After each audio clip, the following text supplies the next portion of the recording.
I am Neeta Sharma from Brain League Learning. Today we will learn about the de Broglie wavelength, the amazing idea that everything in the universe acts like both a particle and a wave at the same time. Let's build an intuition. Here is a particle like a small ball, and here is a wave with repeating crests and troughs. The key idea is that a moving object has a wavelength associated with it.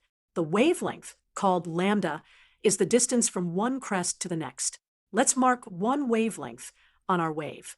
Here is the formula for the de Broglie wavelength. Lambda equals Planck's constant divided by mass times velocity. Let's label each part. Lambda is the wavelength. H is Planck's constant, a very tiny number. M is mass. V is velocity. The formula tells us two important ideas. If the mass is bigger, the wavelength gets smaller. If the speed is bigger, the wavelength gets smaller. Now, let's calculate the wavelength of a fast electron. We use mass 9.11 times 10 to the minus 31st kilograms and speed 1 million meters per second. Plug into the formula.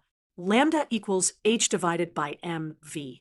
When we calculate, we get about 7.27 times 10 to the minus 10 meters. Even though this wavelength is tiny, it is measurable for electrons. This is strong evidence that matter behaves like waves.